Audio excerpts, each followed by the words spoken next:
오늘은 지금껏 샵이 이제 우리 샵이 오픈한 지가 이제 19년도 1월 이제 만으로 6년 됐구나 벌써. 6년이나 됐는데 어떻게 지금까지 이제 샵을 유지를 하고 그 다음에 이제 어떻게 이제 손님들을 이제 유치가 됐는지 그러한 좀 스토리를 좀 얘기를 한번 해보고 싶었어 사실은. 처음에 이제 샵을 차렸을 때는 이제 거의 무턱대고 차린 것도 없잖아, 있지. 거기서 이제 원래 또 내가 자동차를 또 전공을 했고, 대학교에서 자동차 전공을 했고, 또 이제 정비 쪽에서는 이제 자동차 정비 쪽에서는 뭐 자격증도 가지고 있는데, 중요한 거는 이제 자격증이 중요한 게 아니고 군대도 내가 운전병을 나왔어 사실은. 운전병을 나왔는데 그 군대에서 이제 뭐 가족관계 막 이런 거 나 때는 막 이렇게 막 조사하고 그랬단 말이야. 갖고 처음에 운전병을 가서 처음부터 2등병이 운전을 할 수는 없잖아. 그러니까 운전교육도 하고 차량 정비도 알아야 되니까 갖고 이제 정비관이 이제 아버지 뭐 하시니? 라고 물어보더라고. 갖고 아버지 자동차 정비하십니다. 그랬더니 그럼 너도 자동차 정비해. 이렇게 해가지고 정비병이 된 거야. 운전병으로 갔지만 자동차 정비병이 돼버린 거지. 그래서 솔직하게 이 업을 하는 거에 있어서 자동차 정비 쪽도 많이 배웠고, 군대에서도 뭐 자격증을 통해서도 뭐 배운 것도 있지만은 실무는 군대에서도 많이 배운 게 있단 말이야. 그래서 아무래도 이제 서빙샵을 이제 신차 패키지 샵을 운영을 하다 보면은 이런 일 저런 일 변수가 되게 많아. 뭐 스크래치가 나온 경우도 있고, 갑자기 차가 방전되는 경우도 있고, 그 다음에 시동이 안 걸리는 경우들도 있고,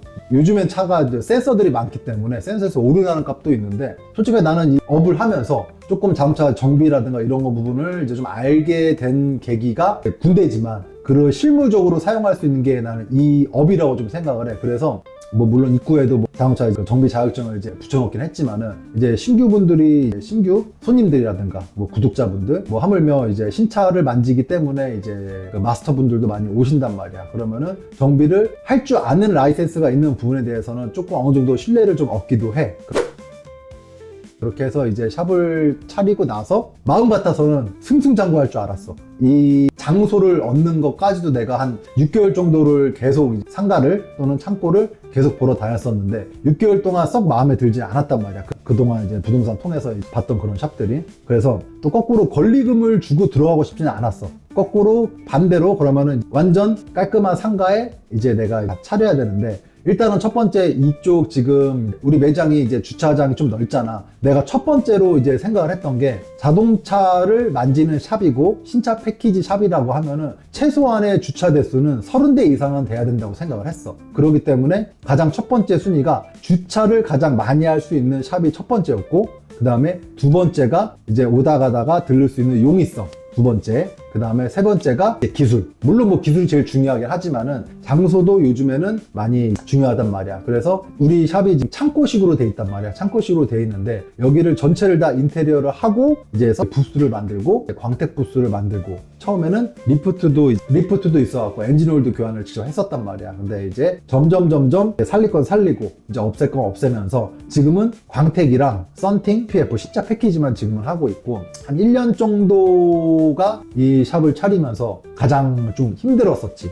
차리면서. 그 이유가 이제는 처음에 이제 고민을 했어. 이제 신차 패키지 샵을 하면서 방향성에 대해서 많이 고민을 했어. 마스터분들, 쉽게 얘기해서 이제 딜러분들을 타겟으로 이제 영업을 해야 되는지, 아니면은 인터넷으로 영업을 해서 개인 손님을 받아야 되는지, 양자택일에 대한 고민을 상당히 많이 했단 말이야. 그리고 방향성은 이제 두 개 다 잡는 걸로 방향을 정했고, 그 다음에 마스터분들이라든가 일반 개인분들이 오시기 위해서는 마케팅이라는 부분이 상당히 중요하단 말이야. 갖고 마케팅 공부를 정말 열심히 했어. 어떻게 했냐면은 처음에 샵을 차리고 나서 이제 블로그를 개설을 했는데 지수가 상당히 약하다 보니까 블로그도 광고에 대한 효과가 전혀 없는 거야. 그래서 비용을 주고 블로그 마케팅도 하고 비용을 주고 카페도 들어가고 그 다음에 여러 가지 방향을 다 했는데, 결국에는 우리 샵이, 그러니까 내 샵이 지속적으로 성장을 해도 마케팅에 대한 부분을 어느 정도를 할애를 하되 점점 늘어나지 않으면은 이 지속적인 이 상황들이 계속 커질 수가 없는 상황이 생기더라고. 이 말인 즉슨 광고비를 점점점 집행하지 않으면은 잠깐 반짝였다가 훅 내려갔다가 반짝 올라갔다가 훅 내려가. 이게 되게 반복이 되는 거야. 그래서 첫 번째로 한 3개월 정도 지났을 때 마케팅 직원을 뽑았어. 마케팅 직원을 뽑고 거기서 이제 블로그 이제 광고를 나가지 않고 죽이 되든 밥이 되든 우리가 한번 해보자. 내 거 만들어 보자. 라고 해가지고 마케팅 직원이랑 나랑 마케팅 직원은 뭐 업무 일과 중에 이제 블로그를 하루에 하나씩 계속 쓰고 나는 업무가 끝난 다음에 남아가지고 한 근 1년 동안은 매일 블로그를 썼어. 사진을 찍고 블로그로 쓰고. 그러니까 1년 정도 지나니까 그때서야 이제 블로그가 지수가 좀 올라왔는지 조금 이제 마케팅에 대한 효과가 이제 발생이 되더라고. 그렇게 하면서 카페도 들어가서 협력업체로 등록을 하고 그런 식으로 해서 좀 컸었고 1년 되기 전까지 가장 힘들었던 게 손님은 오지는 않는데 직원들 인건비는 나가야 되잖아. 그 부분이 너무너무 컸어. 왜냐면은 인건비에 대한 부분이 상당히 크단 말이야. 그때 처음 했을 때 마케팅 직원까지 합해가지고 3명이서 시작을 했어. 나까지 4명이지. 그렇게 되다 보니까 비 오는 날 손님 없어. 눈 오는 날 손님 없어. 그리고 문의 전화 오지만 10개 전화 와봐야 실질적으로 오시는 게 한 분, 두 분 정도. 그러니까 실질적으로 전화량이 와서 한 10%, 20% 정도밖에는 안 오신단 말이야. 그렇기 때문에 마케팅에 대한 요소를 상당히 중요하게 생각을 해서 1년 정도는 순전하게 내 인건비도 못 가져가고 오히려 인건비를 대래주는 마이너스 나는 상황이 되게 발생이 됐단 말이야. 그렇기 때문에 이 업을 한다고 생각을 했을 때 도전이라고 생각을 했었지만은 그 도전이 약간 내가 1년 동안에 버틸 수 있는 그 기간, 완충할 수 있는 그 기간을 설정해 두고서는 내가 샵을 차렸어야 되는데 그 부분을 조금 누락을 했었고 내가 열심히 한다고 해서 내가 생각하는 것만큼 빠르게 올라오진 않더라고. 그래서 지금 생각을 해보면은 좀 안정적으로 고객님들과 소통을 하고 이제 구독자분들과 소통을 하고 그 다음에 신차 마스터분들과 소통을 할 수 있는 이제 그런 시기가 왔다고 느낀 거는 이 샵을 오픈을 하고 한 3년 정도 되니까 이제는 이제 조금 안정화될 수 있지 않겠냐라는 생각이 좀 들었었고 이 샵을 운영하는 거에 있어서 물론 기술이 좋긴 하지만 기술만큼 중요한 게 고객님들과 소통을 하는 게 상당히 중요하더라고. 왜냐하면은 많은 분들이 이제 썬팅이라든가 신차 패키지라든가 이런 걸 많이들 하고 있는 사장님들이 많으실 텐데 가장 문제가 되는 거는 손님을 이제 끌어들이는 방법에 대해서는 이제 많은 분들이 다 이제 비슷한 생각을 하고 있으실 거란 말이야. 하지만 대응할 수 있는 방법, 그 대응할 수 있는 방법은 작업이 다 끝나고 출고를 했을 때 손님과 나랑 이제 클레임 부분이 남게 되는 거야. 그런 부분은 손님이랑 최대한 소통을 하고 ES 부분, 이 부분에 대해서 어느 정도 조율을 좀 해야 돼. 근데 나 같은 경우에는 주로 이제 썬팅 작업자들이 이제 많이 작업을 한단 말이야. 그러면은 나는 되게 지금껏 생각을 했을 때 가장 중요하게 생각을 하는 게 뭐냐면은 우리 작업자들은, 썬팅 작업자들은 날 되게 싫어해. 엄청 싫어할까? 왜냐면은 나는 작업자이면서 오너이지만은 작업을 할 때 바라보는 시선은 손님 시선으로 바라봐. 그렇기 때문에 내가 검수를 하고 먼지가 조금 들어가고 이 부분이 마음에 들지 않으면은 다시 하라고 얘기를 한단 말이야. 근데 그러한 부분이 어찌 보면은 기술적인 타협일 수도 있거든. 기술적인 타협은 내가 어느 정도 오케이를 하게 되면은 우리 작업자들은 나를 따라오기 때문에 오케이가 돼. 근데 손님이랑은 트러블이 생길 수밖에 없어. 근데 내가 시선을 조금 더 다른 방향으로 돌려서 내 시선이 고객님들에 대한 시선으로 돌아가게 되면은 작업자들은 날 싫어할 수밖에 없고 고객님들과의 클레임은 줄 수밖에 없단 말이야. 그래서 지금 한 2년, 솔직하게 얘기해서 한 2년 동안 고객님이랑 트러블이 있었던 적이 단 한 번밖에 없어. 그게 테슬라야. 어떤 클레임이었나요? 왜냐면은 그때도 이제 영상으로 이제 전 영상 보시면 아시겠지만은 썬루프가 아니라 글라스 루프지, 그거를 작업하려면 2명이서 잡아줘야 되는 큰 율인데 한 먼지가 한 3개 정도 들어갔다고 나한테 이제 표현을 해주시더라고. 근데 이 부분은 솔직히 작업하는 과정을 고객님께서 보셨으면은 충분히 이해를 하실 거야. 근데 고객님들은 중간 과정을 보질 않고 결과물을 보시기 때문에 이런 부분에 대해서 나름 본인도 공부를 많이 하시고 그 다음에 주변 사람, 썬팅이 잘 아는 사람에 대해서 많이 공유를 하시고 연락을 주시는데 결국엔 방문을 하신단 말이야. 그러면은 이 부분에 대해서는 우리도 본사 입장에서는 이제 적정한 규율이 있고 이제 기준이 있단 말이야. 기준이 있는데 이러한 기준에 대해서 설명을 드려도 제가 볼 때는 조금 이게 좀 과한 것 같아요. 먼지가 좀 과한 것 같아요. 또는 와이프, 여자친구한테 얘기를 했는데 이게 조금 아닌 것 같아요 라고 얘기를 하면 내가 봐도 내 입장에서는 이 정도는 넘어갈 수 있는데 라고 생각이 들어. 그러면은 알겠습니다, 한 번까지는 무조건 AS를 그냥 해드려. 그 대신에 고객님한테 꼭 말씀을 드리는 게 하나 있지. 왜냐면은 저희도 사람입니다.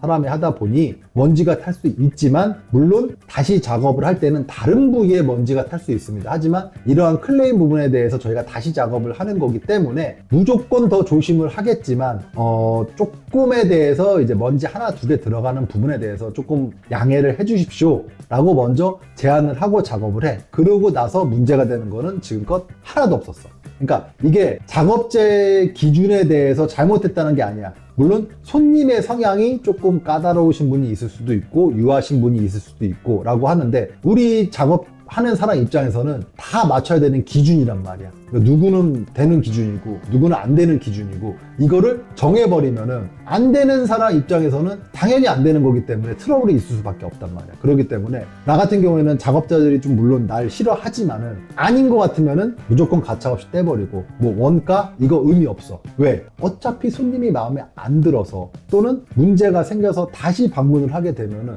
결과적으로 어차피 작업을 해야 된단 말이야. 그러면 내 눈으로 보고 아닌 것 같으면 띄고 다시 작업을 하게 되면은, 그러면 작업을 두 번을 하는 게 아니고 한 번에 끝내는 기준이 쓴단 말이야. 그렇기 때문에 무조건 내 기준은 고객님 기준에 맞춰서 작업을 하다 보니까 우리 작업자들이 날 싫어하지만, 물론 손님들 입장에서는 나랑 트러블이 상당히 적은 거지. 2년 동안에 아마 2년 동안에 좀 트러블이 하나 정도 있었다고 하면은 이 바닥 계통에서는 아마 A가 진짜 없는 편 중에 하나일 거야. 물론 그 AS가 없기 위해서 내가 쓴 자재는 다른 사람들보다 훨씬 더 많을 수도 있어. 하지만 니즈를 맞추기 위해서는 내가 눈에 띄지 않는 부분들, 손실 부분을 감안을 하고 고객님들한테 인도하는 게 맞다라고 생각을 하고, 그 다음에 PPF 약간 뜨는 거, 그다음에 기포 찬 거, 이런 거 같은 경우에는 작업자가 아무리 잘해도 그때그때의 상황에 맞춰서 좀 틀릴 수가 있단 말이야. 예를 들어서 한 번은 이런 적도 있어. 생활보호 PPF를 해달라고 이제 고객님께서 오셨는데 알겠습니다 라고 했는데, 알고 봤더니 고객님께서 타시면서 유리막 코팅을 다 해놓으신 거야. 유리막 코팅을 하게 되면은 PPF가 절대 붙지가 않아. 아무리 붙이려고 해도 떨어지고 붙이려고 해도 떨어지고. 근데 그 부분에 대해서는 이제 부분적으로 광택기를 이제 돌린다던가, 아니면은 페인트 클렌징을 통해서 유리막 코팅을 없앤다던가, 또는 유리막 코팅이 너무 큰 제품으로 돼 있으면은 결과적으로 광택기로 다 긁어내고 깎아내고 그 다음에 폴리싱을 하고 그 다음에 이제 올려야 되는 상황인데, 이런 부분에 있어서는 퀄리티가 완벽하게 나올 수가 없단 말이야. 이제 그런 부분도 이제 겪어봤던 과정 중에 하나고. 그래서 일단은 이제 샵을 횟수로 이제 6년 동안 이 샵에서 운영을 하면서 이제 고객님들과 이제 가장 이제 고객님들이 우리 샵에 오면서 좋아하시는 부분은 이제 주차 공간이 상당히 넓다는 거. 그 다음에 지금 이렇게 고객 휴게실이 따로 있고, 그 다음에 이제 작업에 대한 차량 보관에 대해서 외부에 보관하지 않고, 이제 우리 직원들이 퇴근을 할 때 또는 내가 퇴근을 할 때 차를 무조건 실내 보관을 해. 실내 보관할 수 있는 대수는 최대 우리 매장이 12대까지 들어왔어. 12대라고 하는 대수는 작은 대수는 아닌데, 왜냐하면 밖에도 공간이 한 20대 정도 될 수 있는 공간이 있는데, 밖에다가 주차를 하게 되면은 뭐 지나가다 고양이가 앉을 수도 있고, 또는 들짐승들 피해를 받을 수도 있기 때문에 웬만하면은 이제 퇴근을 할 때는 차량들을 실내 보관을 하고 이제 퇴근을 하고, 마찬가지로 이제 조금 내가 좀 많이 민감하게 생각하는 부분이 화재라든가 도난, 이런 걸 좀 내가 좀 다른 사람들에 비해서 조금 민감하게 생각을 해. 예전에 뭐 화재를 겪어봤던 사람들은 아마 민감하게 다들 생각을 하실 거야. 나도 겪어봤기 때문에 화재도 이제 화재보험도 다 가입되어 있고, 그 다음에 이제 시설물이라든가 이런 부분에 대해서 보안 장치가 다 연결이 돼 있기 때문에 화재에 대해서 이제 도난, 화재에 대해서 좀 많이 민감하고, 그래서 우리 매장에 대해서는 조금 내가 이제 자동차뿐만 아니라 그 외적으로도 조금 신경을 쓰는 부분이 많기 때문에 아마 고객님께서도 이제 믿고 맡기셔도 차량에 대해서는 이제 불안한 요소라든가 이런 부분이 조금 적으실 거야. 그건 내가 확실히 자신 있게 말씀드릴 수 있어. 그리고 물론 시공에 대해서는 이제 당연히 완벽한 시공을 약속을 드리고, 그 다음에 하물며 이제 시공 이외에 이제 차량에 이제 문제가 있다던가 이런 부분은 내가 전공한 부분이 자동차 정비 이쪽이기 때문에 문제가 생기면 언제든지 대처가 될 수 있다. 그런 부분들, 그리고 튜닝이라든가 그 밖의 것들도 이제 문의를 주시면 다 연결이 돼 있어. 뭐 사고가 나면은 렌트카도 연결이 돼 있고, 공업사도 당연히 연결이 돼 있고, 자동차 부분에 대해서 중고차도 뭐 다 연결이 돼 있기 때문에 자동차 부분에 대해서는 언제든지 문의를 주셔도 이렇게 다 가능하시니까 언제든지 마음 놓고 신차를 구입을 하시거나 또는 중고차를 구입을 하시거나